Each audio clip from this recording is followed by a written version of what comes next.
We can begin with the pranam mantra.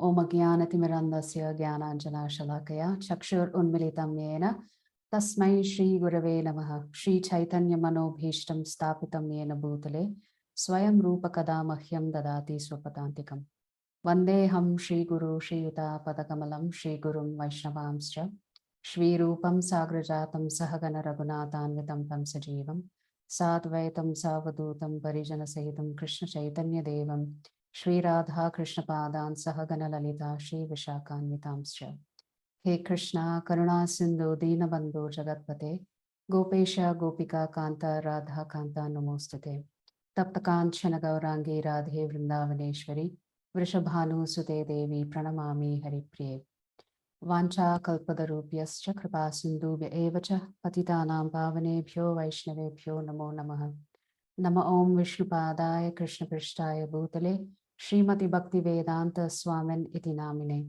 Namaste Saraswati Devi Gauravani Pracharine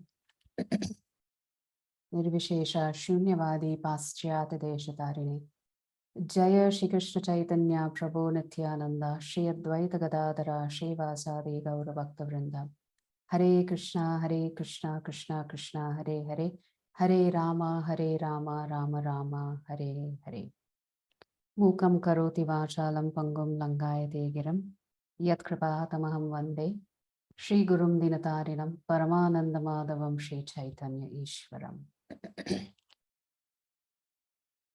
So yesterday we covered the 17th chapter of the Bhagavad Gita, which is titled Shraddha Traya Vibhaga Yogaha. Shraddha means faith, Traya, three, the three types of faith that is influenced by the three gunas when faith falls outside the scripture. So in chapter 16, we talked about the qualities of the divine and the qualities of the demoniac. It is understood that those who are divine follow the scriptures, that those who are demoniac don't follow the scriptures. So you have a dichotomy there. Either it is a yes or it's a no. So Arjuna's question in chapter 17 is, what if it is neither a yes nor a no, but falls somewhere in between? Then what type of faith do they have? What modes are they under the influence of? That is the question that chapter 17 begins with. What about those who don't have faith in the scriptures, don't have faith in Krishna, but at the same time, you cannot categorize them as demons or atheists? So how do you categorize such people? That was Arjuna's question. So in response to this question of Arjuna's, Lord Krishna talks about the different characteristics and symptoms of such people. So if one has faith on something outside the scriptures, Krishna says immediately such a faith is actually going to be determined by the three gunas.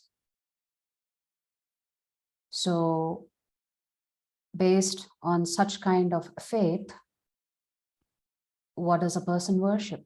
What's the type of foods they eat? What are the sacrifices or yajna that they perform? What are the different kind of tapa or austerities of both body, mind, and speech that they undertake? What is the kind of dana that they do, the charity that they do? And then Krishna concludes the chapter by saying, anyone who's doing any of these things, whether it is worshipping, whether it has to do with food, sacrifices, austerity, charity, all of this, Krishna says, is of no use if it is not offered to me. So after going through the details of the modes influencing these various activities and belief systems of a certain set of people who are neither here nor there on either extremes, Krishna says everything that they've done is an absolute waste of time. It will benefit them not in this life, and forget about the next life. That's what Krishna concludes.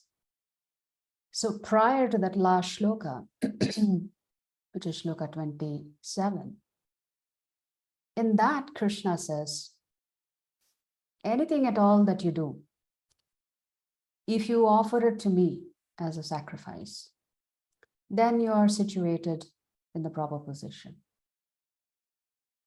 And Krishna talks about Om Tat Sat. And we discussed yesterday that Om is the impersonal sound representation of Lord Krishna, representing his impersonal Brahman feature. So every mantra begins with the syllable Om.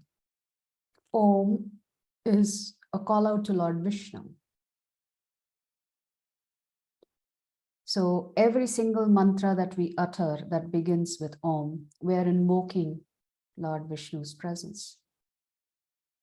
Tat simply means nothing belongs to you, and therefore everything that you're offering as that sacrifice, the rightful owner and proprietor of that is actually Lord Vishnu. And by offering everything to Lord Vishnu, and also offering yourself in that process, the word Sat means everything is getting purified. In the sense, everything that you have done is done for the purposes of being spiritual, not just a ritual. So we'll talk about a few pastimes to depict the importance of some of the aspects that Lord Krishna has talked about in chapter 17. And then we'll go to chapter 18. So let's talk about faith. Let's talk about austerities. So there is a pastime from the Ramayana about incorrect austerities being performed and how one pays the price for it. There was a Shudra by the name Shambhuka in Lord Ram's kingdom. So one day, a Brahmana comes to Lord Ram's palace. He rings the bell outside the palace. Anybody could seek an audience with the king. They just needed to announce that they wanted to meet with the king. So Lord Ram meets this Brahmana and he complains to the Lord and he says, my son is very young, but he passed away. So it was an untimely death. So it is said that when children die at a very young age, that there must be some problem with the ruler, the king. That means the king is not righteous or something is wrong in the kingdom. Therefore, this Brahmana had come to question Lord Ram. How is it that I lost my son in his youth? So it was accepted that if the king was not dharmic, the citizens would actually experience the consequences of an adharmic king. So Lord Ram was a little puzzled. How did this happen? And lo and behold, Narada Muni comes. And he tells Lord Ram, there is a Shudra in your kingdom. His name is Shambhuka.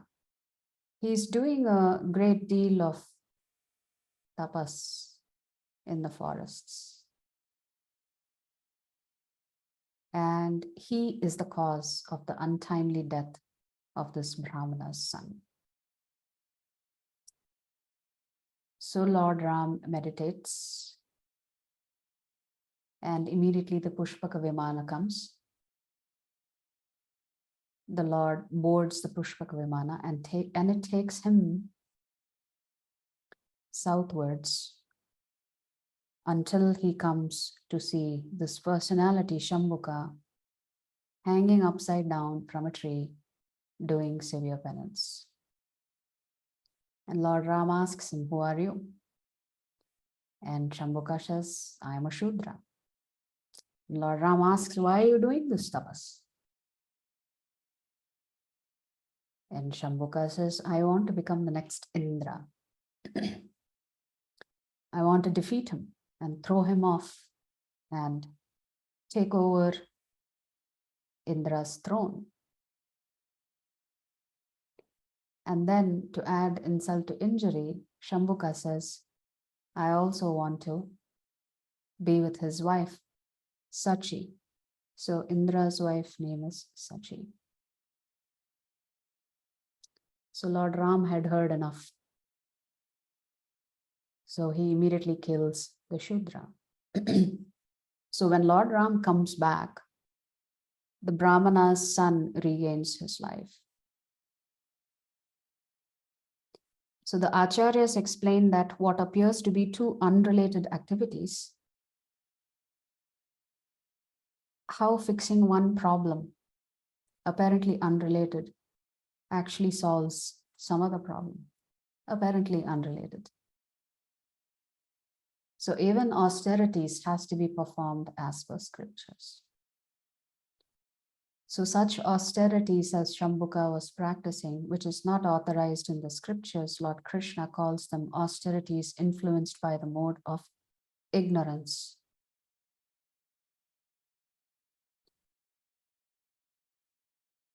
So therefore, Krishna says, if faith is not based on the scriptures, then immediately faith is dictated by the three gunas. So Krishna says, if you don't have faith in the scriptures, then some of us may be worshipping demigods. And that's in the mode of goodness. If we are influenced by the mode of passion, Krishna says we are worshipping demons. For example, Prabhupada gives an example that at the time of World War II, there was apparently some gentleman in, I don't know, Calcutta or somewhere, who was so in love with Hitler, he had made a murti of Hitler and was worshipping it. Similarly, recently I heard somebody in India had made a murti of Donald Trump and was worshipping it. This is worship in the mode of passion, not authorized by the scriptures. Worship in the mode of ignorance, Krishna says, then one worships ghosts and spirits. So in this regard, I want to just briefly talk about these ghosts / spirits, two separate words, bhuta and preta. What's the difference between the two? So when we leave our body and the soul exits the body along with the subtle body,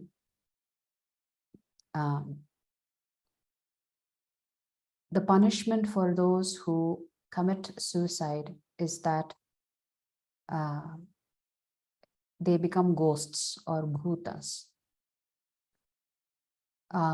So essentially, if one commits suicide, you are, as one of the punishments is that you are not given another gross body.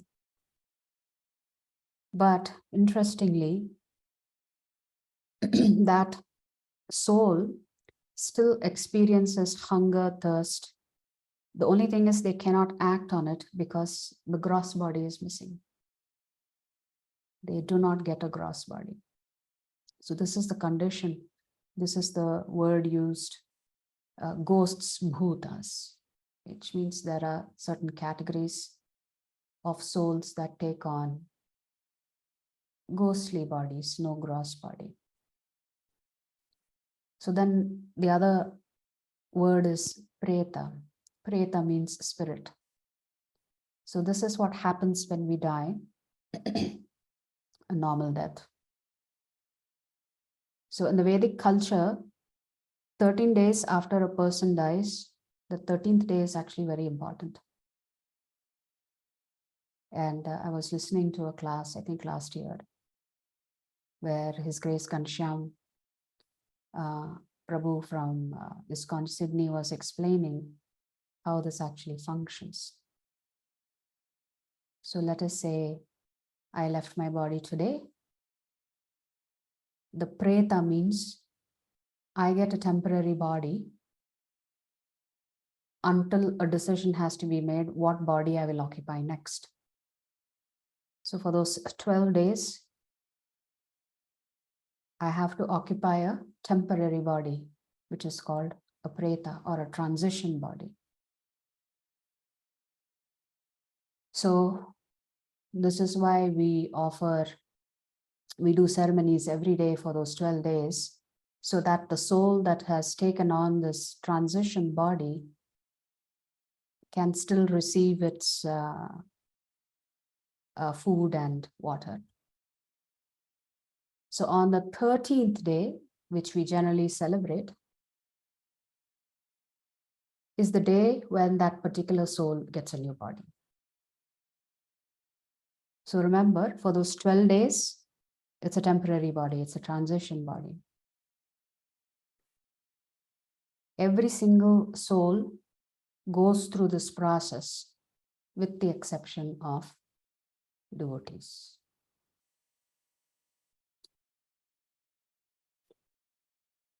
What is interesting is that even for someone who has passed away, instead of offering pindadan, if you offer them prasadam, you can change the karma of that person who has already passed away. Krishna Prasad is better than pindadan. So that person can even be liberated if you offer them Krishna Prasad. So on the 13th day, what happens? This preta travels through Pitralok. And in Pitralok, you're in a holding cell. All checks are done. Have all the ceremonies been performed very nicely by the family members? Hence, Pindadan is so important. So this preta goes to the Pitralok, waits there to see if all the processes have been followed, and then gets the next body. Now I said devotees are exceptions to this rule. So devotees, if we have not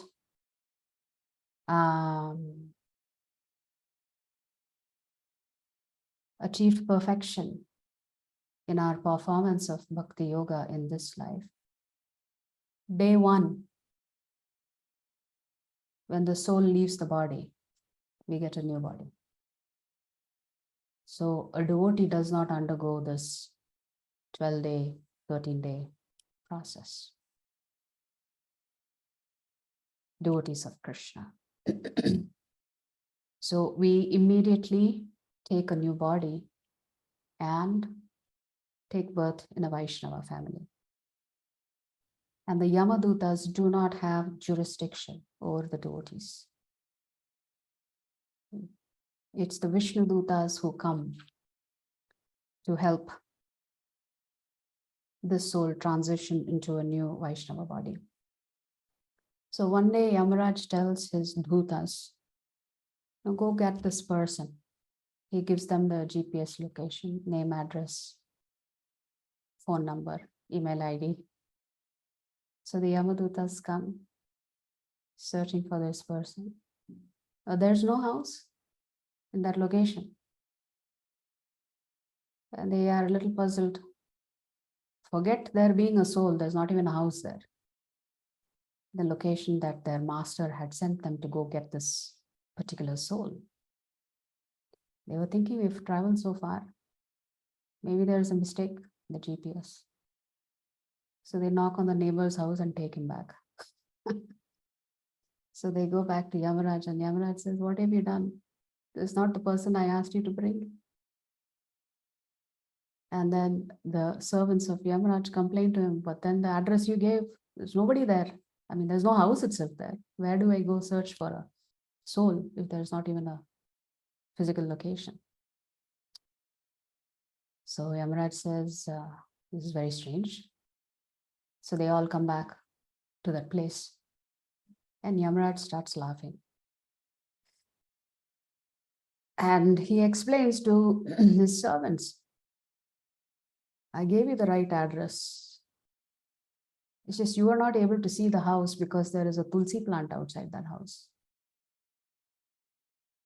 So in front of the house, there is a tulsi plant. This is one of the reasons why we have a tulsi plant in front of the house. The tulsi plant, it says, emits a certain aura. Ghosts and subtle creatures cannot pass that aura, cannot cross that barrier.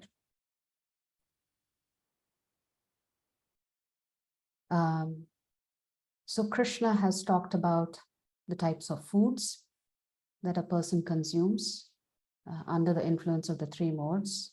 That is, if they are not operating within the Vedic scriptures. So ideally, when we eat, 50% should be food, 25% should be water, and 25% your stomach should be empty.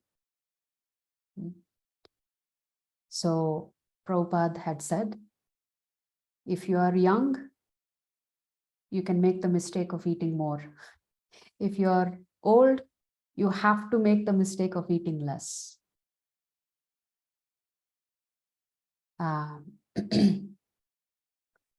Then when it comes to yajnas or sacrifices, the Lord says the proper way of performing yajnas or sacrifices is to do it as a matter of duty and to do it without expectations of any rewards. So this is the process of yajna. And Krishna has described this process of yajna in chapter 3, how it is a duty for every householder to do yajnas. So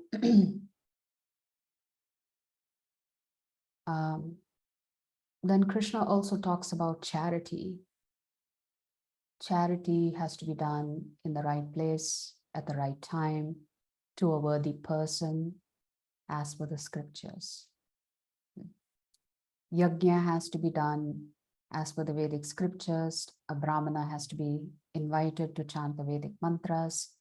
A Brahmana has to be remunerated for performing that Vedic sacrifice. Prasadam has to be distributed. Lord Krishna says, if anybody does any yajna, one thing that is important is prasadam has to be distributed. So let us say you don't pay the Brahmana or you underpay that Brahmana for whatever reason. Then the yajna that he performed, you don't get any credit for it. The Brahmana takes that full credit. So if you don't pay the priest takes the benefit of performing that yajna. So essentially, it is a business exchange. You have to remunerate the priest properly. So, somebody was asking me, I think last Sunday when we were in the temple, or it was 2 Sundays back, I think, we had a group of new devotees who came in to attend the class. And one of the devotees asked me, why don't we give them free beads? And I said, we're not supposed to give free beads. Beads are very cheap. It's not very costly for us to send beads. The reason for that is the person handing over the beads to the other person, there is a transaction taking place as Shiksha Guru, which means the person handing over the beads to somebody else as a gift or whatever. If it is not purchased, I'm talking about. The person handing over the beads has to take the karma of that other person. Even though there was no formal ceremony undertaken there, like in a Diksha ceremony. So beads must be purchased by whoever wants to chant. It should not be personally handed over as a gift. Books can be given as a gift. Prashadam definitely can be given for no cost. Beads, no. Beads have to be purchased. So there were two thieves, very clever thieves. Thieves are very clever because they misuse their intelligence to get things in improper ways. So these two thieves, they were worshipping Lord Ganesha. And they said, they went and prayed to Lord Ganesh. We want to steal some things. Can you please help us? So they strike a deal. Whatever we steal, we'll give you your share. So of course they were successful in stealing. So the first thief comes to Ganesh. He has to pay up, right? So he comes and he tells the Lord, my dear Lord, thank you so much for helping me succeed. He draws a small circle on the ground and he tells Lord Ganesha, I will throw all the wealth into the air. Whatever falls into that circle is yours, the rest is mine. He had drawn a small circle and he throws up the money and one coin falls into that circle. He says, good. So Ganesha, that's yours, the rest is mine. So it was time for the second thief to come and offer up his share to Ganesha. And he tells him, I am not as stingy as that first man who came. I'm far more generous. I'm not going to draw any circle here. I'm just going to throw everything in the air. Whatever you catch is yours, the rest is mine. So what happened? Obviously, Ganesha didn't catch anything. So everything belonged to the thief. So this is how thieves are. They misuse their intelligence. So in one of the purports, Srila Prabhupada writes, when it comes to fasting, you should not fast. You should not fast if it is not authorized in the scriptures. Therefore, politicians who keep a fast for a particular purpose to achieve political outcomes, not authorized in the scriptures. Such kind of fast is considered to be fast under the mode of ignorance, because there is no end result for such a fast. They are simply abusing their body for personal reasons or political reasons, whatever you want to call it. Right? So these are some interesting aspects of this particular chapter. Srila Prabhupada also writes in Srimad Bhagavatam of how charity actually works. I think somebody was asking me yesterday, can we give charity to beggars who are sitting outside the temple? And I responded saying no, because that's the instruction in the Nectar of Devotion. That when you are stepping into the temple, that temple is the house of the Lord. So all charities have to be directed to the Lord and not to anybody else. And therefore, giving in charity to beggars sitting outside the temple is not recommended. Of course, you can offer them prasadam, but not charity. So this is how charity works as per Shastra, and this is what Prabhupada has written in Srimad Bhagavatam. So if you offer money or charity to somebody who's not of Brahmanical qualities, as per our Shastra, charity should be offered only to Brahmanas, not anybody else. Sannyasis, yes. So if you offer charity to somebody who is not qualified as a Brahmana, you get a one-to-one return. So let us say 1 karma point for 1 rupee in charity to a non-Brahmana. Well, what if somebody is like half a Brahmana, maybe a little qualified, but not fully qualified? Then the ratio is 1:2. 1 rupee in charity, 2 credit points in your karma bank account. What if you give charity to someone who is qualified as a Brahmana? What's the ratio then? 1:1,000. For 1 rupee of charity, you get 1,000 times the benefit. Okay, so we've covered non-Brahmanas, half a Brahmana, a qualified Brahmana. What about offering charity to a devotee? Because a Vaishnava is considered to be higher than a Brahmana. A devotee is the highest. They transcend the 4 varnas.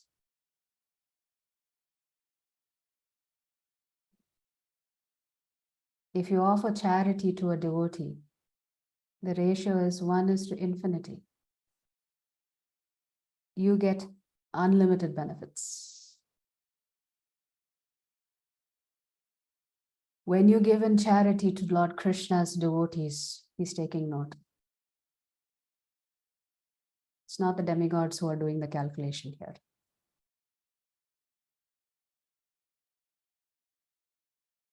So your prosperity, prosperity doesn't necessarily restrict itself to wealth. It could be prosperity in so many different ways. Prosperity is unlimited. So 1:1, 1:2, 1:1,000, and 1:infinity. Hence, you would have seen in one of the slides, maybe it was in chapter 16, that if you want to do charity, you should give charity to a Vaishnava, because the benefits to you and your family is unlimited. The temple, you can give charity in the temple. The temple is like the spiritual embassy of the Supreme Lord. It's not the physical, actually Prabhupada says it is Vaikuntha. Every temple is Vaikuntha because the devotees are there. But it's like the embassy of the Lord. It's the spiritual embassy. So one should not hesitate to give charity to a temple, especially temples that are propagating Krishna consciousness. As you will discover in the instructions of Lord Krishna today in chapter 18, how important preaching is to Lord Krishna. So like this, Krishna has delineated how faith not based in scriptures influences every aspect of our life. And he concludes by saying that, I will just read the last shloka, the 28th shloka. Anything done as sacrifice, charity, or penance, without faith in the Supreme, O son of Pritha, is impermanent. It is called asat and is useless both in this life and the next. So all of the troubles that we take to do things, if we do it with utter disregard for the scripture. You may be feeling good about it, but understand there is no benefit for you. In the previous two shlokas, Krishna has said, the absolute truth is the objective of devotional service, and it is indicated by the word Sat. The performer of such sacrifice is also called Sat. The word Sat here also means eternal. As are all works of sacrifice, penance and charity, which, true to the absolute nature, are performed to please the Supreme Lord, O son of Pritha. So Krishna is emphatically stating in this chapter that everything that you do, you should do it to please him. He's mentioned this before. The Lord is mentioning it yet again. That everything that we do, we should do to please the Supreme Lord, which means whatever sacrifices, whatever penances, whatever charity that we undertake, everything has to be done for the pleasure of Lord Vishnu. That's the proper way to undertake any of these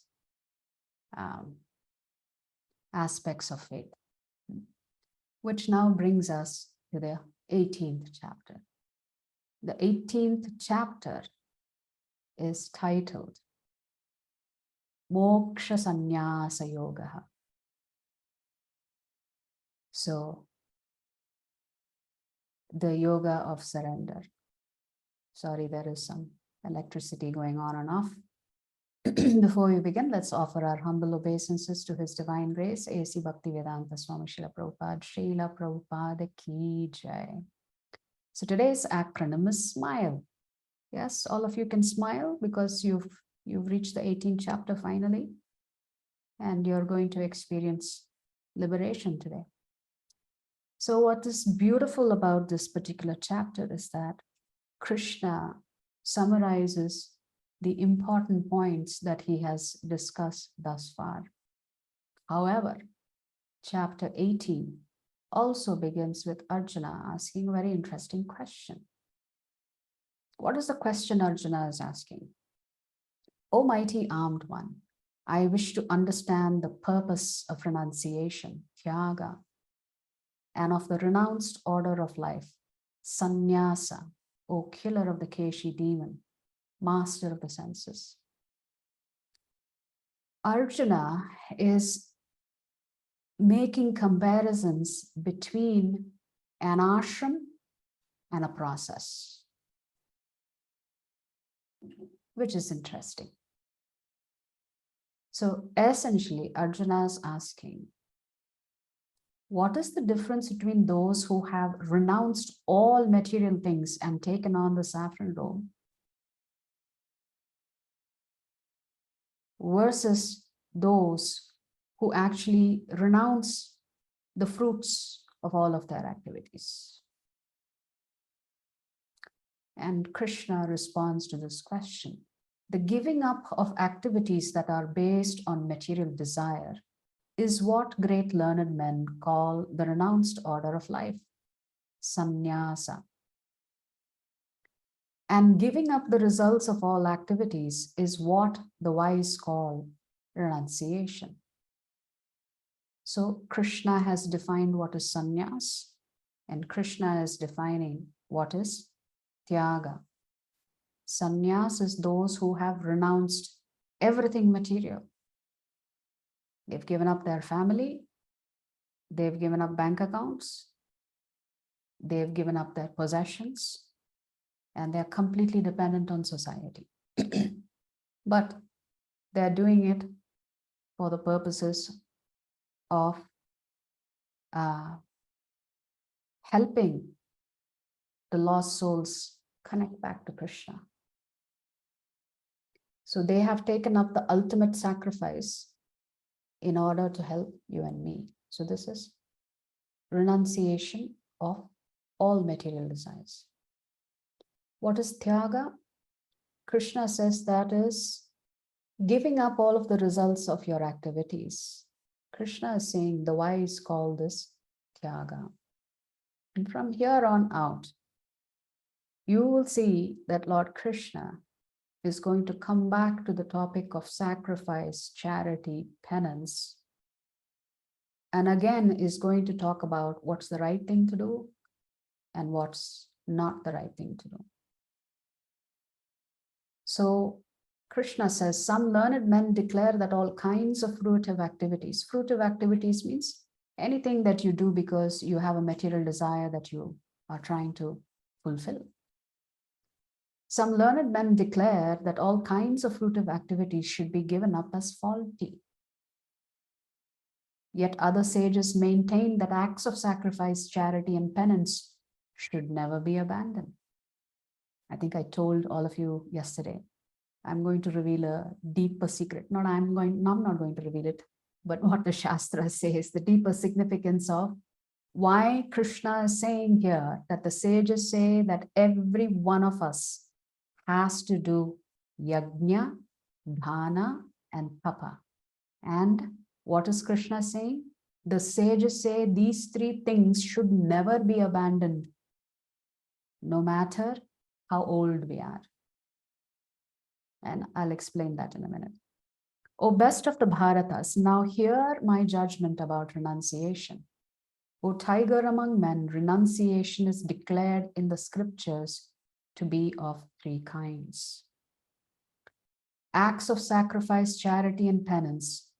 Now, Krishna is emphasizing it. Earlier, he said great sages have said this. Now, Krishna himself is saying it. Acts of sacrifice, charity, and penance are not to be given up. They must be performed. Indeed, sacrifice, charity, and penance purify even the great souls. So here is one more instruction from Krishna to you and me. All of us must do some yajna.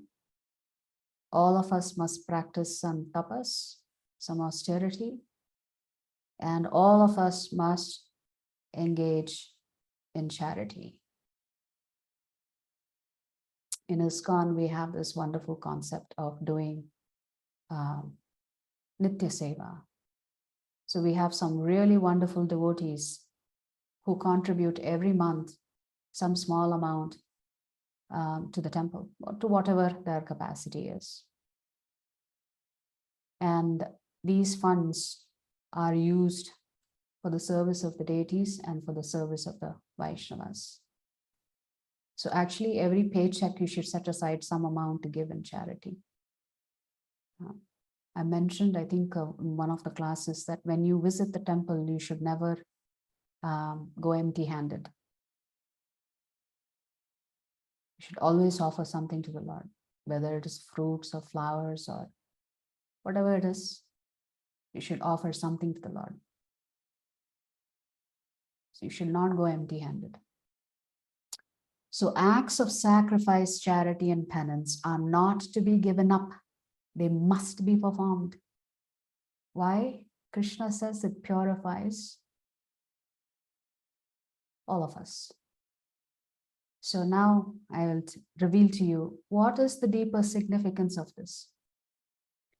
In one of the classes, probably in the Secrets of Gita Revealed, we spoke about the three kleshas, or the three miseries that we all experience. Adi Bhautik,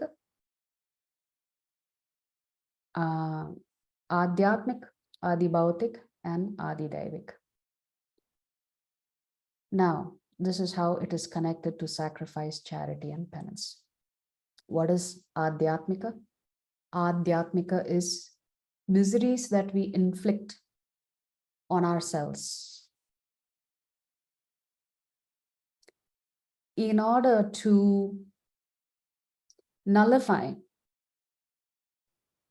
our tendencies to inflict misery on ourselves. We have to perform penance, austerity. So all of us have to learn to perform some penance. So you could ask, okay, give me an example of a nice penance that we can perform. Well, we've just told you should keep a fast till 12 noon tomorrow. That's a nice austerity. When Ekadasi comes, we will post in the WhatsApp group. Should try and observe an Ekadasi fast. That's an austerity. Chanting 16 rounds every day. That's an austerity. Restricting yourself to having only Krishna Prasadam for every single meal. That's an austerity. Attending these classes for an hour and a half, sometimes 2 hours. That's an austerity. We must practice some penances to purify ourselves so that we don't cause unnecessary anxiety and harm for ourselves. Therefore, this performance of austerity negates or nullifies the miseries that we tend to inflict on ourselves. So, what about charity? Charity is related to Adi Bhautik. We said one of the kleshas, the sources of misery for us, is other living beings. So when we give in charity at the right place, at the right time to a worthy person, it benefits all of society. Therefore, you can negate or nullify other jivatmas inflicting harm and anxiety on you. So, austerity is related to purifying yourself. Charity is related to protecting yourself from other jivatmas or the miseries brought upon you by others. What about yajna? Well, that is related to Adi Dhaiva. So the food of the demigods is the yajnas that we perform. The demigods do not have a physical body like you and me. They have a subtle form. So for them, the food is the yajna that you perform. So in order for there to be cosmic harmony, you have to take care of yourself. You have to take care of the other jivatmas. You have to take care of the demigods. And to satisfy the demigods, you have to do yajna. So then you can ask, well, we thought yajna is not the authorized way for Kali Yuga. In Kali Yuga, what is the authorized yajna? Nama japa yajna.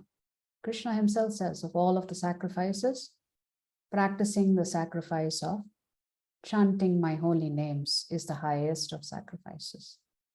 So when we chant the holy names of the Lord, that also feeds the demigods and satisfies them.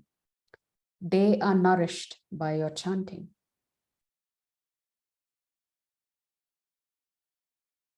So this sacrifice, charity, and penance must be performed in order for there to be cosmic harmony. Harmony of self, harmony of society, and harmony, interplanetary harmony of the jivatmas living in upper planetary systems. So this is the secret and deeper meaning why the Lord is saying these three activities or acts must never be given up, because they are directly tied to the three kleshas. All these activities should be performed without attachment or any expectation of result. They should be performed as a matter of duty. That is my final opinion. Krishna then says, prescribed duties should never be renounced. If one gives up his prescribed duties because of illusion, such renunciation is said to be in the mode of ignorance. Anyone who gives up prescribed duties as troublesome or out of fear of bodily discomfort is said to have renounced in the mode of passion. Such action never leads to the elevation of renunciation. O Arjuna, when one performs his prescribed duty only because it ought to be done and renounces all material association and all attachment to the fruit, his renunciation is said to be in the mode of goodness. The intelligent renouncer, situated in the mode of goodness, neither hateful of inauspicious work nor attached to auspicious work, has no doubts about work. It is indeed impossible for an embodied being to give up all activities. But he who renounces the fruits of action is called one who is truly renounced. So Krishna is saying, you do not have to become a sannyasi.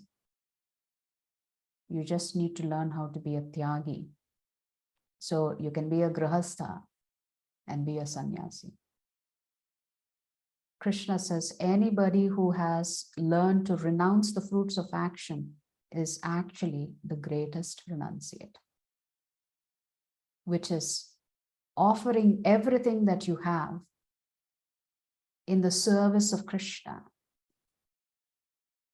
Krishna considers you to be a true renunciate. For one who is not renounced, the three fruits of action, desirable, undesirable, and mixed, accrue after death, which is karmic reactions. But those who are in the renounced order of life have no such result to suffer or enjoy. That this is a karma. O mighty armed Arjuna, according to the Vedanta, there are 5 causes for the accomplishment of all action. Now learn of these from me. So we're coming to one shloka that is a little complicated to understand, but we'll see how we can simplify it. The place of action, the body, which is the kshetra, the performer, the kshetrajna, the various senses, the many different kinds of endeavor, and ultimately the super soul. These are the 5 factors of action. Whatever right or wrong action a man performs by body, mind, or speech is caused by these 5 factors. Therefore, one who thinks himself the only doer, not considering the 5 factors, is certainly not very intelligent and cannot see things as they are. Krishna is saying, you are a fool if you think you are the only doer. Who's the ultimate doer? The super soul. Because nothing can happen without the sanction of the super soul.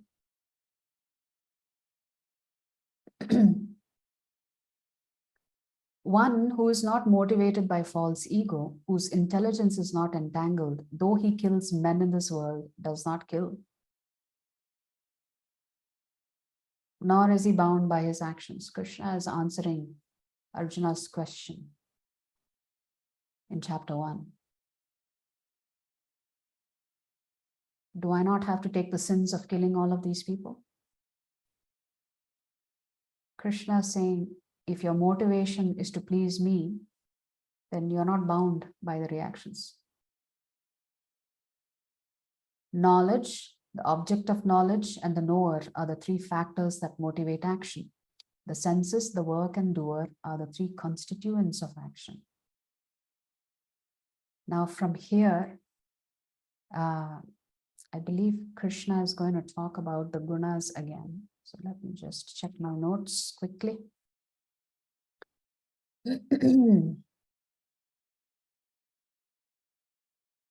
Yeah, so from 19 to 40, actually, I'll just tell you the sequence of the shlokas. So from shloka 1 to 12, Krishna is summarizing the first 6 chapters, which is the Karma Yoga.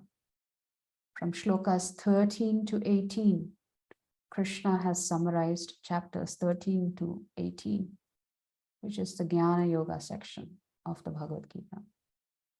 So from 19 to 40, Krishna is going to come back to the topic of karma. And in the process, he's going to also talk about Nishkama Karma Yoga, the proper type of work that one should undertake depending on the varna. So we'll just quickly read through the shlokas here. According to the three different modes of material nature, there are three kinds of knowledge: action and performer of action. Now hear of them from me. That knowledge by which one undivided spiritual nature is seen in all living entities, though they are divided into innumerable forms, you should understand to be in the mode of goodness. So Krishna is saying anybody who recognizes that there is a spirit soul in every jivatma, and also that there is a super soul in every jivatma, has actually understood reality. That is, that every jivatma is in essence a part and parcel of the Supreme Lord. Hence, one undivided spiritual nature, which means we are all spiritually related to each other. How? We are all children of the Supreme Lord. Such a person is in the mode of goodness. That knowledge by which one sees that in every different body, there is a different type of living entity, you should understand to be in the mode of passion. So Krishna is saying, if you distinguish between I, he, they, they are not my family. They are from a different country, or they are from a different caste. These dualities that you see, Krishna says it's because you are under the influence of Rajogun. And that knowledge by which one is attached to one kind of work as the all in all, without knowledge of the truth, and which is very meager, is said to be in the mode of darkness, which is, if you have convinced yourself that you need to do one kind of activity without actually taking cognizance of the scriptures and the do's and don'ts, Krishna says that such kind of activities is actually done in the mode of darkness or tamogun. That action, which is regulated and which is performed without attachment, without love or hatred, and without desire for fruitive results, is said to be in the mode of goodness. All activities, Krishna says, should be regulated. Everything that you perform should be done as a matter of duty and without having these feelings of I like doing this and I don't like doing that, which generally we all tend to feel. There are activities that we like to do. There are activities that we would rather not do. Krishna is saying it is better that you focus on your duties and responsibilities simply because it must be performed.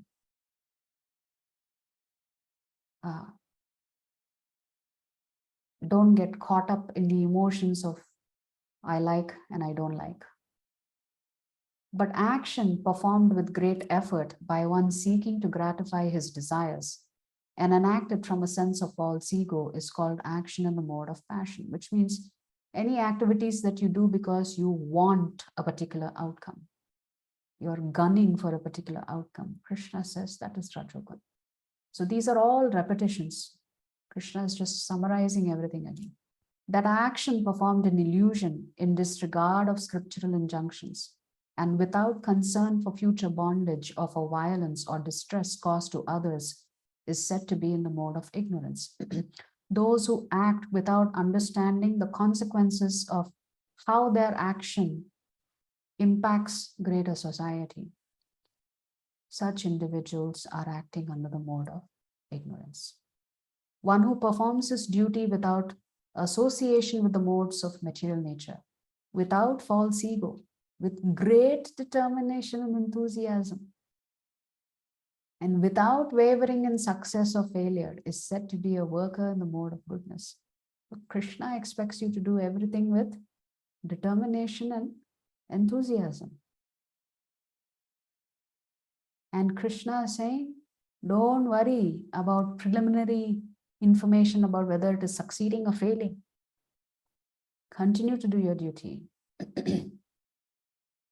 The worker who is attached to work and the fruits of work, desiring to enjoy those fruits, and who is greedy, always envious, impure, and moved by joy and sorrow, is said to be in the mode of passion.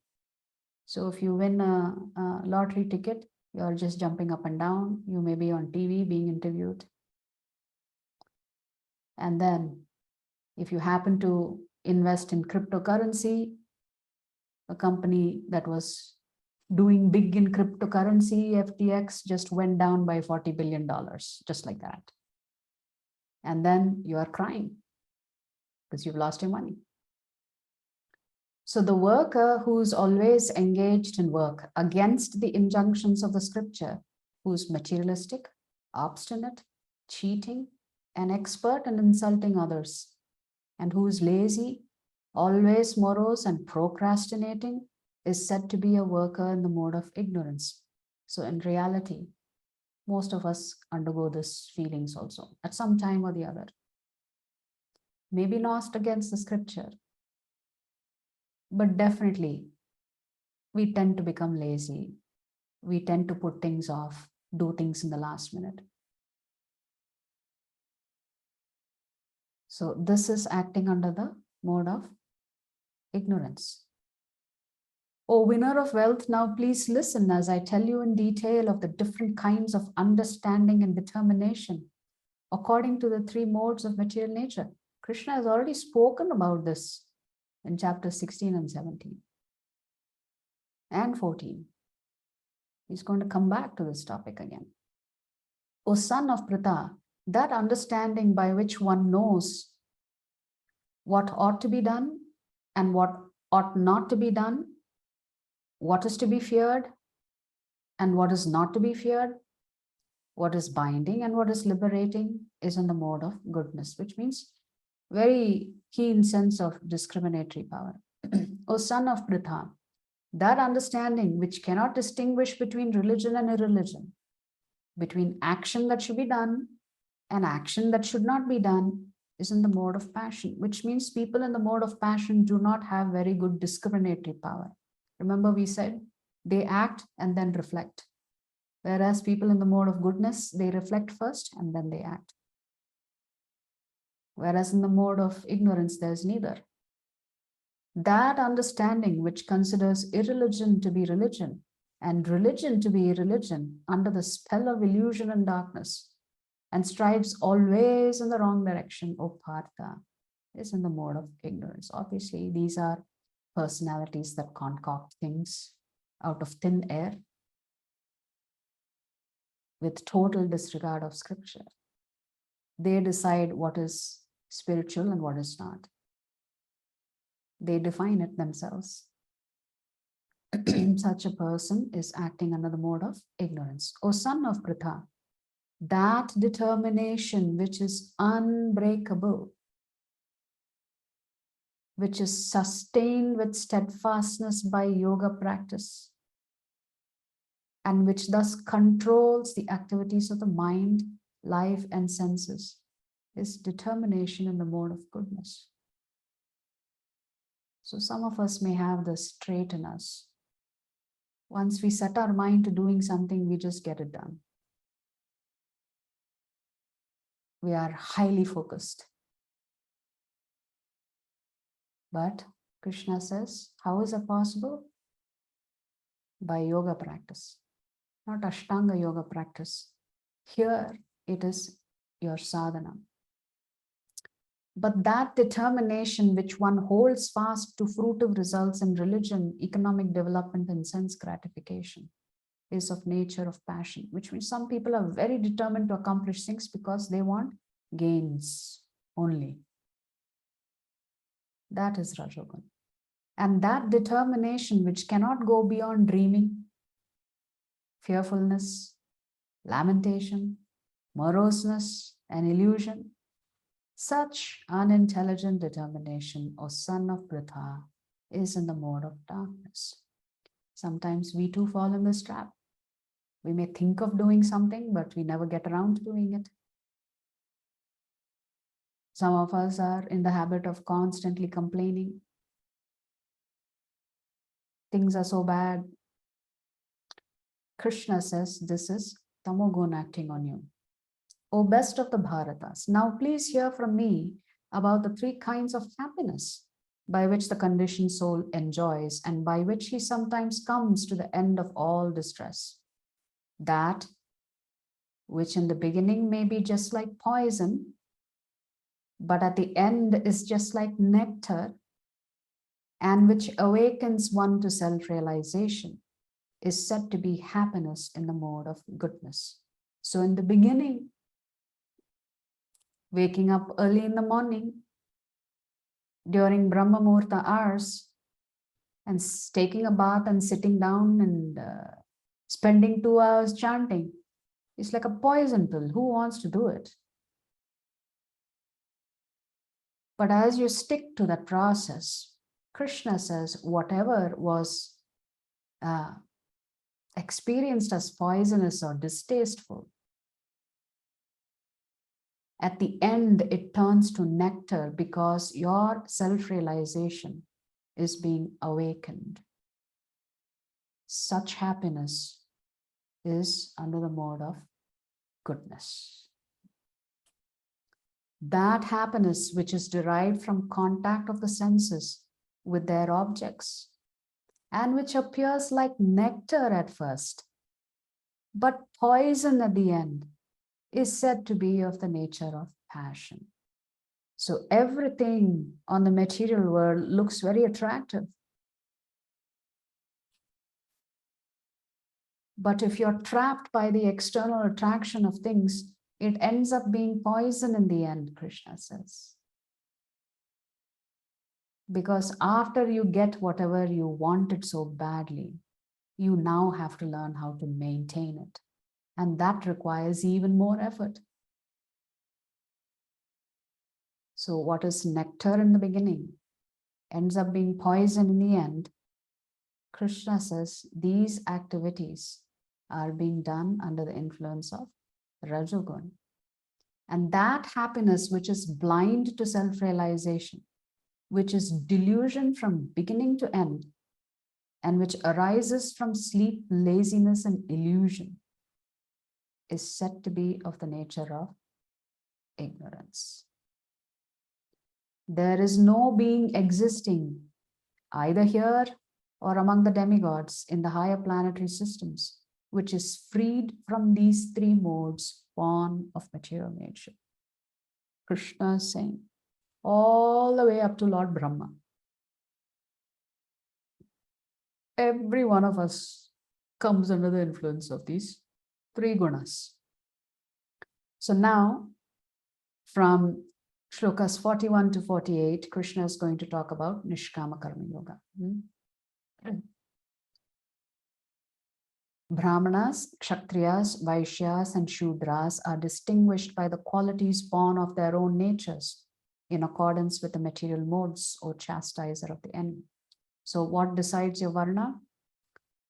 Your natural tendencies and qualities and the kind of work that you do, under the influence of a combination of the three modes: peacefulness, self-control, austerity, purity, tolerance, honesty, knowledge, wisdom, and religiousness.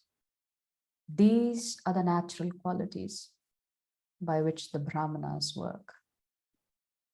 Heroism, power, determination, resourcefulness, courage in battle, generosity, and leadership are the natural qualities of work for the Kshatriyas. Farming, cow protection, and business are the natural work for the Vaishyas. And for the Shudras, there are labor and service to others.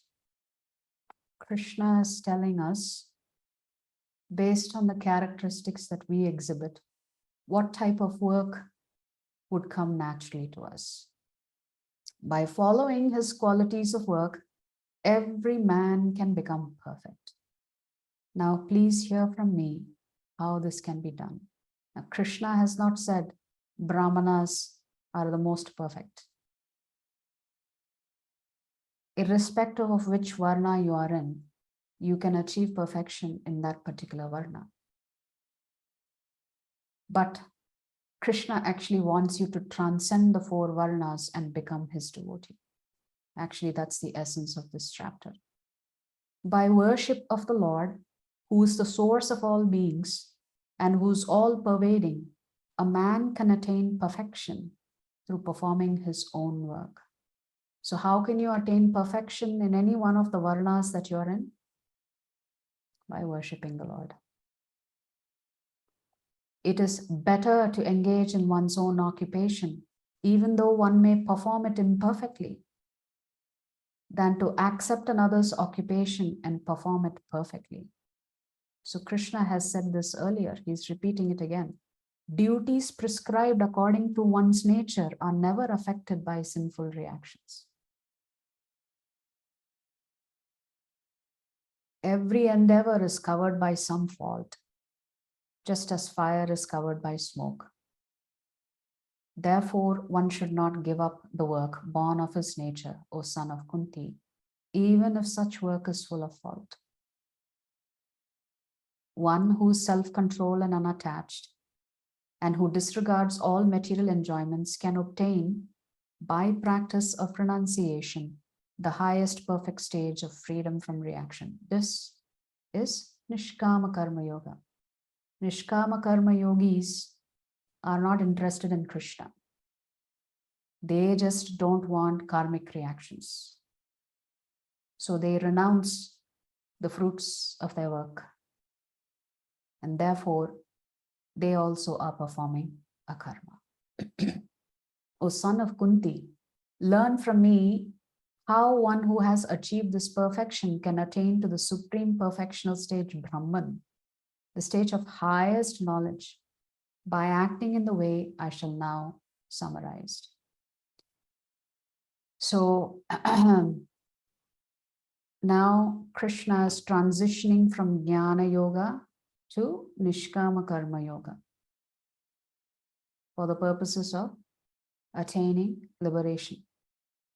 Being purified by his intelligence and controlling the mind with determination, giving up the objects of sense gratification, being freed from attachment and hatred, one who lives in a secluded place, who eats little, who controls his body, mind, and power of speech, who is always in trance, and who is detached, free from false ego, false strength, false pride, lust, anger, and acceptance of material things, free from false proprietorship and peaceful, such a person is certainly elevated to the position of self-realization. Again, Krishna is talking about the qualities of a Mahatma. One who is thus transcendently situated at once realizes the supreme Brahman and becomes fully joyful. He never laments or desires to have anything. He is equally disposed toward every living entity. In that state, he attains pure devotional service unto me. One can understand me as I am, as the Supreme Personality of Godhead, only by devotional service. So from Jnana Yoga, Krishna has come to Bhakti Yoga now. He is saying, those who are practicing Jnana Yoga and Dhyana Yoga actually don't understand me. So if you want to understand who is Lord Krishna, Krishna says, only if you practice bhakti, you can understand me. And when one is in full consciousness of me by such devotion, he can enter into the kingdom of God. Though engaged in all kinds of activities, my pure devotee under my protection reaches the eternal and imperishable abode by my grace. Krishna is taking ownership of his devotees. My devotees are under my protection, and by my mercy, they come back to me. This is the benefit of taking shelter of Krishna. He is in control. In all activities, just depend upon me and work always under my protection. In such devotional service, be fully conscious of me. So Krishna is saying, whatever you do, just become completely dependent on me. Don't be anxious. Don't worry unnecessarily. Just do your duty and do your sadhana very nicely. and work knowing that Lord Krishna is protecting you. So we must come to that stage of having that kind of faith. Krishna is saying, if you become conscious of me, you will pass over all the obstacles of conditioned life by my grace. Not because you are practicing sadhana that you overcome the obstacles. Yes, you need to do your part and practice your sadhana. But Krishna says it is my mercy that allows you to cross over any obstacles that you may experience. If, however, you do not work in such consciousness but act through false ego, not hearing me, you will be lost. Krishna is saying, if you don't have me in your life, you're a lost soul. You're just wandering around here and there, not knowing what's your real purpose in life. So you're truly lost. You've lost your mind. If you do not act according to my direction and do not fight, then you will be falsely directed. By your nature, you will have to be engaged in warfare. Krishna is saying, you are a Kshatriya. Your natural tendency is to fight. So Krishna is saying, I want you to fight. But if you decide for yourself you don't want to fight, then you are falsely directed. Under illusion, you are now declining to act according to my direction. But compelled by the work born of your own nature, you will act all the same, O son of Kunti. So Krishna is telling Arjuna, you've been protesting that you don't want to fight. And I've been constantly telling you, fight, fight, fight, fight, fight. But even if you don't want to fight this particular battle, your nature is such that you will be engaged in fighting somewhere else. Maybe not this battle, because that's just your natural tendency. The Supreme Lord is situated in everyone's heart, O Arjuna, and is directing the wanderings of all living entities, who are seated as on a machine made of the material energy. O Sion of Bharata, surrender unto him utterly. By his grace, you will attain transcendental peace and the supreme eternal abode. So Krishna is saying, surrender to Paramatma. If you don't want to surrender to Bhagavan, you surrender to Paramatma. Thus, I have explained to you knowledge still more confidential. Deliberate on this fully and then do what you wish to do. So Krishna said, I have spoken for a good 45 minutes, 1 hour, 1.5 hours. So I want you to think deeply about what I have said and then do what you want. A very loving father. He's still not, although he has told Arjuna, rise and fight, get up and fight. Don't worry and fight. Think of me and fight. At the end, Krishna is saying, I cannot compel you. You can either take my advice or you can reject it, and you can do what you want. So Krishna does not force you to do things that you don't want to do. Because you are my very dear friend, I am speaking to you my supreme instruction, the most confidential knowledge of all. Hear this from me, for it is for your benefit. So Krishna is now going to speak something even more confidential than everything that he has spoken up until now.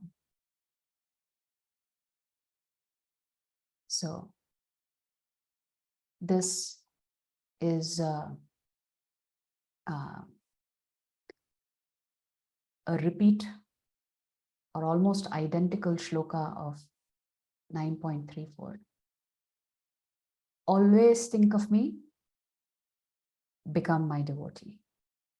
Worship me and offer your homage unto me. Thus you will come to me without fail. I promise you this because you are my very dear friend.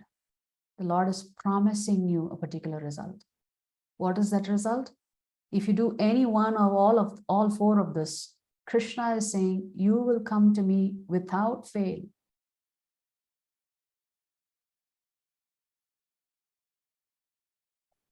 So what happens if you cannot follow Krishna's instructions? You are in this jail. Krishna is your attorney. He's giving you all of this instructions. He's giving you all of this advice. He's telling you, take shelter of me. If you can't take shelter of me, take shelter of the knowledge of the scriptures. Let us say you are Buddhu number 1. You can't even read the scriptures, let alone understand it. You can't follow instructions because you are a lost case. You can't do anything Krishna has told you up until now. You can't practice karma yoga. You don't know anything about jnana yoga. Forget dhyana yoga. Bhakti yoga, too difficult, so simple, so easy, but you make it so difficult. If you are in such a situation where you can't do anything that Krishna has advised you up until now, Shloka 66. Abandon all varieties of religion and just surrender unto me. I shall deliver you from all sinful reactions. Do not fear. Ma sujaha. So Krishna says, I've given you a lot of knowledge, transcendental knowledge so far. After having heard all of this, if you find that none of this is suitable for you, it's very difficult for you to do, then the topmost thing for you to consider is to simply surrender unto me. You don't know the scriptures, you don't know anything else.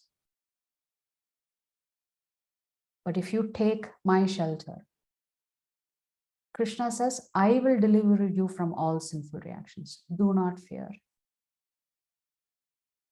So this is actually the single word summary for today's chapter. If all else fails, simply surrender to Krishna.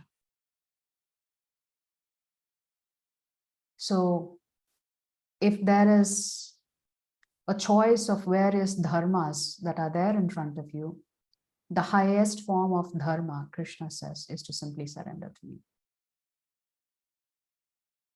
Don't worry about the technicalities of Jnana Yoga and the Dhyana Yoga because it's too intricate.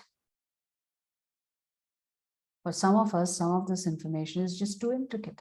So keep it simple. Krishna says, just surrender unto me. Do not fear.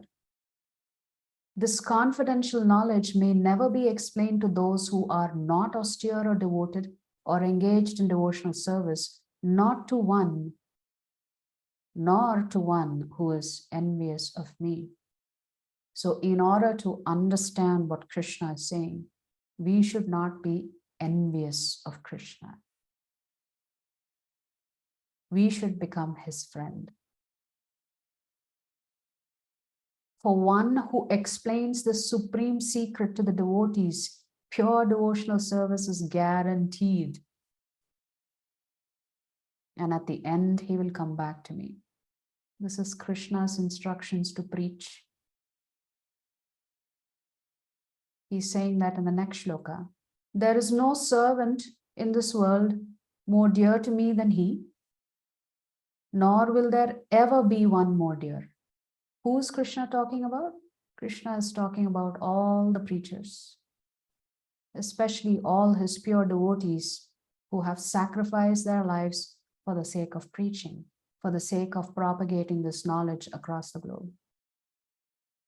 Krishna is saying such a person like our dear Srila Prabhupada, there is no servant in this world more dear to me than he, nor will there ever be one more dear.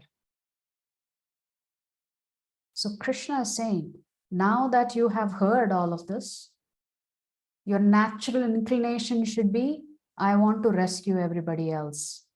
I want to connect them back with Krishna, and therefore you engage yourself in some preaching activity.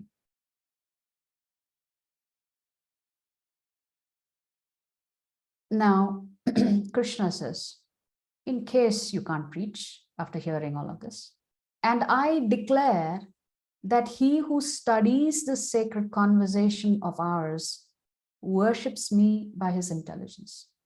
So Krishna says, okay, it's okay. If you can't preach and if you cannot engage yourself in propagating this knowledge all over, then at least can you study this knowledge? Can you study this conversation? Because if you study this conversation, this Bhagavad Gita, Krishna says, actually, you are using your intelligence to worship me. Okay, let us say you're not very intelligent. You can't read the Bhagavad Gita, let alone understand it. What do? Krishna says, and one who listens with faith and without envy becomes free from sinful reactions and attains to the auspicious planets where the pious dwell. Just listening to the Bhagavad Gita without actually studying it, Krishna says, I wipe out all your papas and I will send you to the upper planetary systems where the other pious beings dwell. So just hearing about the Bhagavad Gita has such a benefit. So just hearing gives you this benefit.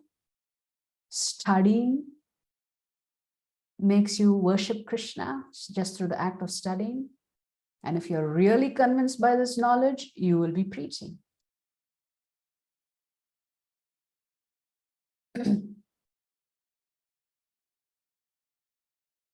And I declare that he who studies the sacred conversation of ours worships me by his intelligence. And one who listens with faith and without envy becomes free from sinful reactions and attains to the auspicious planets where the pious dwell. O son of Pritha, O conqueror wealth, have you heard this with an attentive mind? And are your ignorance and illusions now dispelled? So Krishna is finally asking Arjuna, so what's your halat? How are you feeling? Have you been paying attention? Has all of your illusion been dissipated because of what I have told you? Arjuna said, my dear Krishna, O infallible one, my illusion is now gone. I have regained my memory by your mercy. So from amnesia in chapter 1 to coming back to consciousness in chapter 18. But what is Arjuna saying? I have regained my memory by your mercy, Krishna. You have caused me to come to the right platform. It's not that I have listened attentively and I have regained my memory. I have regained my memory by your mercy. I am now firm and free from doubt, and I'm prepared to act according to your instructions. Sanjaya said, thus have I heard the conversation of two great souls, Krishna and Arjuna. And so wonderful is that message that my hair is standing on end. So after hearing all of this Bhagavad Gita, who is being moved? Who is being transformed? Dhritarashtra. No, Sanjaya is being transformed because he's been speaking whatever the Lord has been speaking. So much so, he is experiencing transcendental bliss. By the mercy of Vyasa, I have heard these most confidential talks directly from the master of all mysticism, Krishna, who was speaking personally to Arjuna. O king, as I repeatedly recall this wondrous and holy dialogue between Krishna and Arjuna, I take pleasure being thrilled at every moment. O King, as I remember the wonderful form of Lord Krishna, I am struck with wonder more and more, and I rejoice again and again. So you can see that Sanjaya is experiencing transcendental symptoms of having heard the Bhagavad Gita, repeating it, and also seeing the Supreme Lord on the battlefield. Wherever there is Krishna, the master of all mystics, and wherever there is Arjuna, the supreme archer, there will also certainly be opulence, victory, extraordinary power, and morality. That is my opinion. So this concludes chapter 18. We will just quickly run past the slides. So we said the acronym for today is SMILE, and the single word summary is surrender. Moksha Sannyasa Yoga. So who is the true renunciate? The one who is a Tyagi or the one who is a sannyasi? Krishna says both of them are renunciates, but the one who has learned to offer the results of his work back in my service is actually the true renunciate. Then Krishna talks about the 5 doers, and the most important doer of the 5 doers is the Supreme Lord, the Paramatma. So without the will of the Paramatma, nothing moves in this planetary system. So different types of motivations that we've talked about under the 3 modes. So for a devotee, we understand that the Supreme Lord is the ultimate cause. And if we're practicing Krishna consciousness, then we are already on the transcendental platform. We need not worry that we are not yet perfect. But that doesn't mean we shouldn't try with determination and enthusiasm to achieve perfection. Because remember, Krishna has used the words determination and enthusiasm. Krishna has also specifically mentioned in a couple of chapters, he expects you to perfect your activities, even though you may not have reached ultimate perfection. Then we read how the gunas again influences your knowledge, the kind of activities that you perform, your understanding, your determination, and ultimately your happiness. What is true happiness, right? So these are aspects that we already read, which is seeing everybody as a spirit soul, and therefore on that platform, we are all related to each other. We are all children of the Supreme Lord. That is in the mode of goodness. Any work performed in the mode of goodness has to be regulated. It has to be done as a matter of duty. And it has to be done without attachment for any results. And it has to be done with determination and enthusiasm. If you're in the mode of goodness, you know what is to be done, what is not to be done. If you don't know, you will ask. You will consult. You will not decide on your own. What is to be feared and not feared, what is binding and what is liberating. All of this in consultation with senior devotees. What about your determination? For one who's in the mode of goodness, your determination is steadfast, it is unbreakable. And because of that, you are able to control your mind, your life, and your senses. Happiness. Happiness is what is poisonous in the beginning, but it ends up being nectar. And this can only be the path to self-realization. The path to self-realization appears to be filled with thorns,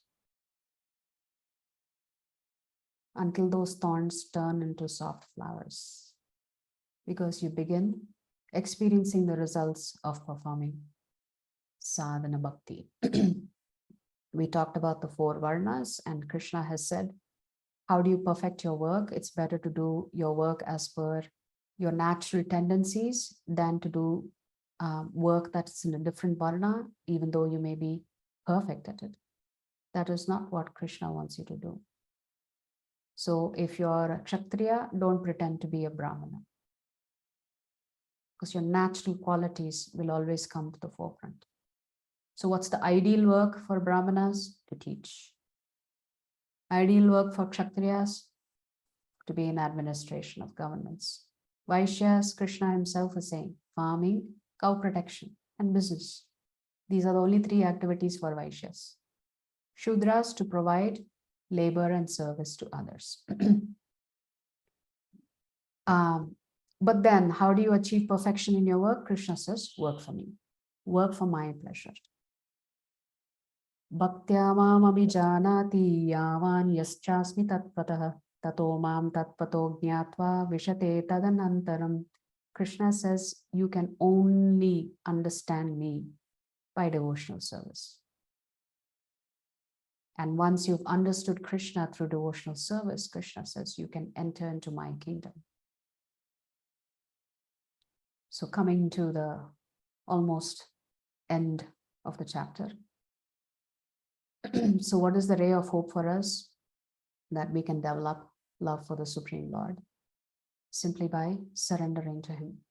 So we have to be completely dependent on Krishna. And how do we please Krishna? By following the instructions of the Acharya, the bona fide Guru, and doing all of this by trying to remember Krishna. It's very difficult to remember Krishna in Kali Yuga, but the easiest way to remember Krishna is by learning to chant all the time, 24/7, if you can. So in your lips and in your mind, the chanting must go on. And what's the result of taking shelter of Krishna? You're personally protected by him. You're easily able to overcome all obstacles by his mercy. And the Lord personally takes you back. You don't have to work hard on liberation. We said Bhakti Yoga, the result of it includes liberation. You don't have to strive for moksha separately. Why? Because the Lord steps in and takes you back, which is what we want. We don't want to endeavor the rigors of Jnana Yoga and Dhyana Yoga. We don't have the capacity. Sarva dharman parityagya mamekam sharanam vraja aham tvam sarva papebhyo mokshayisyami ma shuchaha. Abandon all varieties of religion and just surrender unto me. I shall deliver you from all sinful reactions. Krishna is taking ownership of your past karma.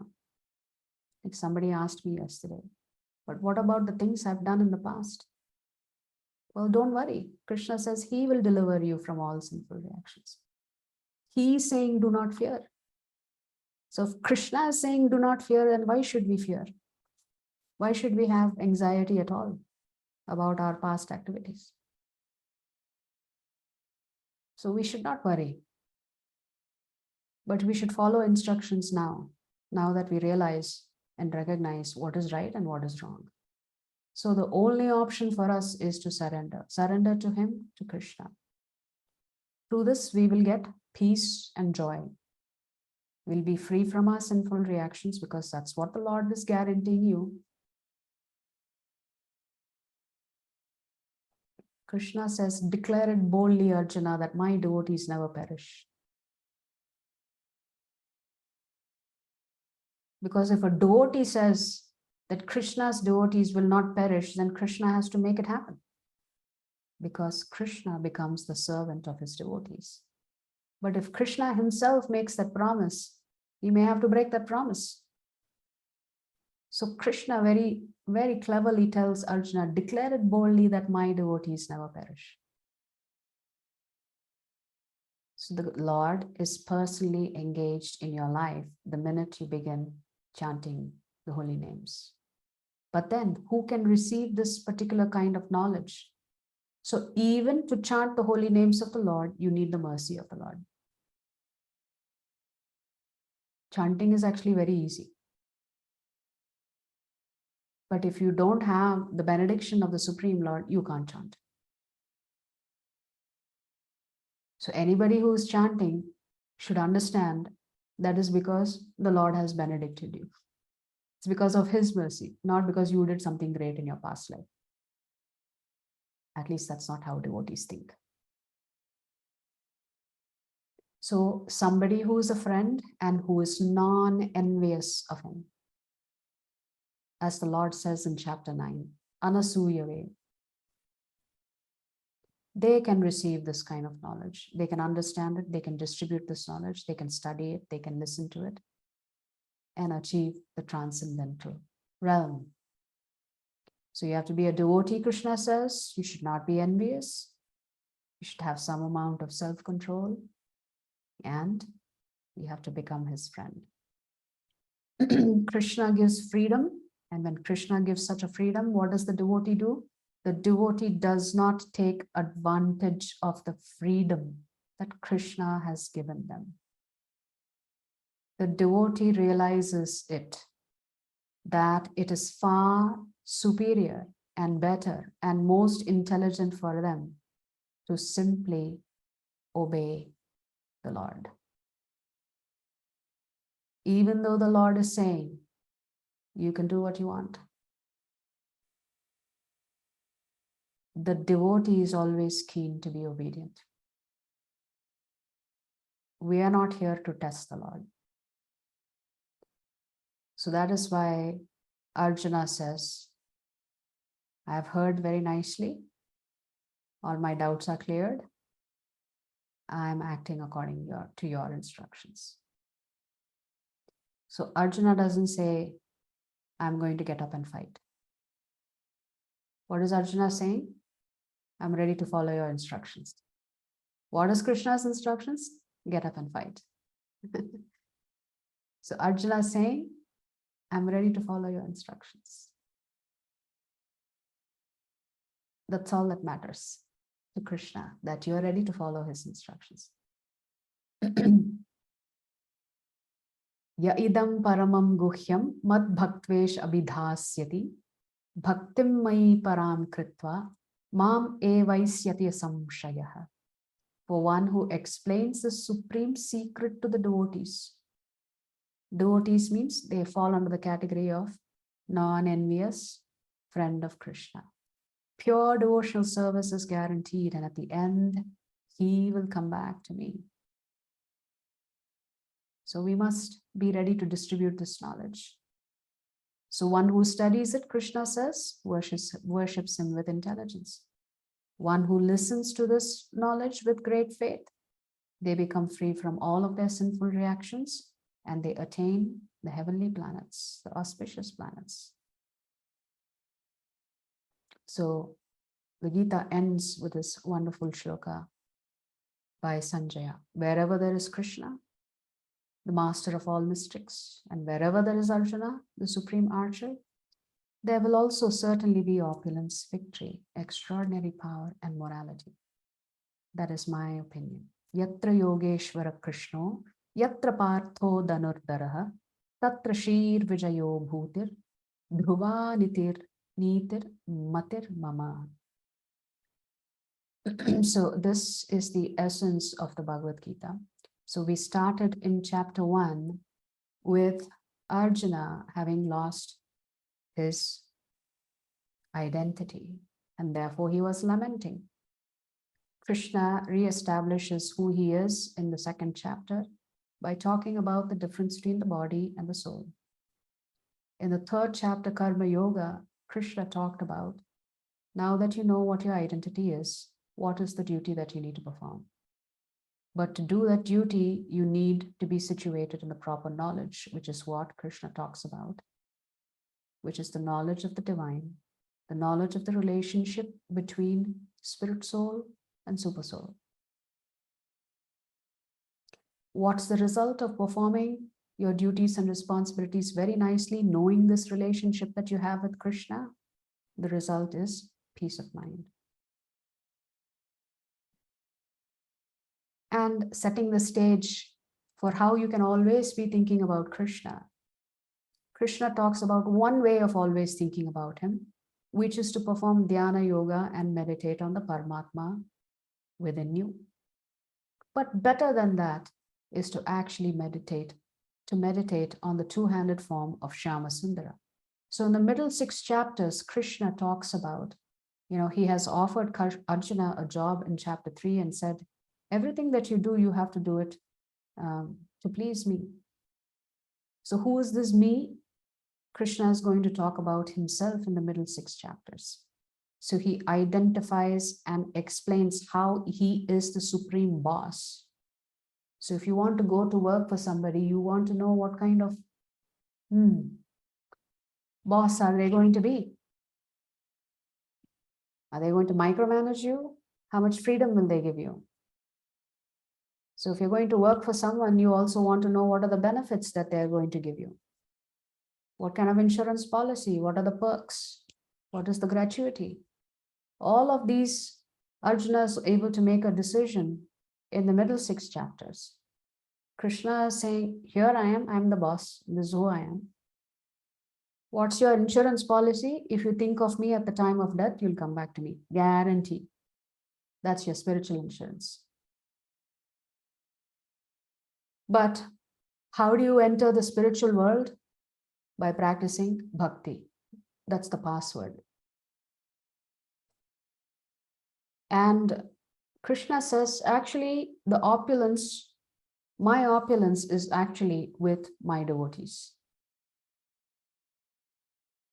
The bhaktas are my opulence. And in that context, we talked about the 4 shlokas, the Chatushloke of the Bhagavad Gita, 10.8 to 10.11. Now the boss comes in various outfits. So Arjuna has heard how Krishna pervades the entire universe and manages everything with just a fragment of himself. And Arjuna is very curious, how do you exactly do that? And to show Arjuna and the rest of the world, Krishna shows his Virat Roop form, followed by his Narayana form, and then finally his Shyama Sundar form, which is his original form. So, but then if you want to accept this job offer from Krishna, you need to know how you're going to be measured. What is the manual that you're going to follow, and what's the contract you're getting into with Krishna? So the key performance indicators are those wonderful qualities that Krishna talks about in chapter 12, where he exalts his devotees from shlokas 13 to 20. But then we discovered we have a problem. So let us say we want to take this job offer from Krishna. The problem is that we are in prison. So if we want to actually go and work for Krishna, how are we going to do that when we are trapped by these 3 modes? Well, Krishna is so magnanimous and so merciful. He is residing within each one of us as Paramatma and is ready to accompany you on this journey. Attorneys are very expensive. Krishna comes to you free of cost. He's not only the lawmaker and the judge, but he's also your counsel. We couldn't ask for a better attorney than Lord Krishna. So Krishna tells Arjuna, actually, you're trapped in this prison by the 3 gunas.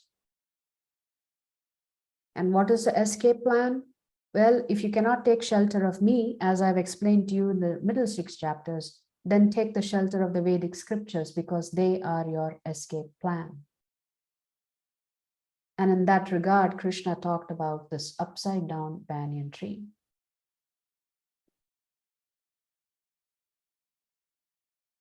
And then Krishna says, you are in this jail after all. So as you're trying to escape, you're going to come across other inmates who may try to keep you back. So be careful who you spend time with because your prison sentence may increase. How does your prison sentence increase? You'll keep taking birth again and again because you keep getting into that same trap. So Krishna says, understand not only the inmates in the form of other jivatmas, but the very fact that you yourself have divine and demoniac qualities. If you allow your demoniac qualities to dominate you, then you're increasing your prison sentence. So understand this and work on your divine qualities and try to subdue or eliminate the demoniac qualities. And then for a further analysis of the three gunas and how it influences your faith, especially if the faith is outside the scriptures, Krishna says the actual key, now that you know how to get out of prison, you need that key to unlock that final door. That final key is Om Tat Sat, offering everything to Krishna in devotion.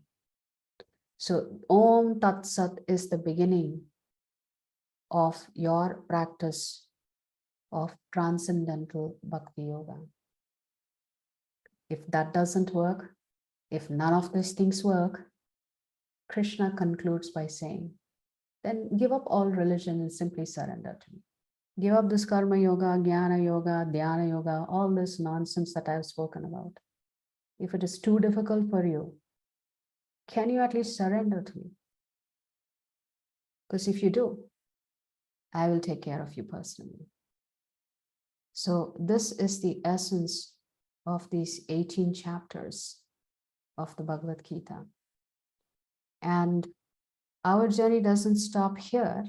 It actually begins here, because now that you have heard this information for the last 18-20 days, hopefully it has evinced an interest in you in actually being ready to practice Bhakti Yoga. So my encouragement for those of you who are not already part of our daily sadhana, please join us from 6 to 6:30 in the morning every day for half an hour for a round of chanting and to just meditate on one shloka from the Bhagavad Gita. So we will be beginning chapter 5 tomorrow with shloka 1 at 6 o'clock. So I would encourage all of you to please join just for half an hour to begin this journey. Please don't think that this is the end. This is actually the beginning. Krishna has asked us to practice Krishna consciousness by remembering him all the time. And one way we can remember him is by chanting and reading the Bhagavad Gita. So we can bathe our intellect in the holy scriptures on a daily basis. And this way, slowly but surely, come under the complete shelter and protection of Krishna. And maybe at the end of this life, by his mercy, we will all go back to our original home, back to Krishna. Yeah. Vancha kalpatarupyascha kripa sindhubhya eva cha patitanam पावनेभ्यो वैष्णवेभ्यो नमो नमः। ananta koti Hare vaishnav Krishna Mataji. Jagat Guru Srila Prabhupada ki jai. Hare Krishna, हरे everybody. Krishna माता जी।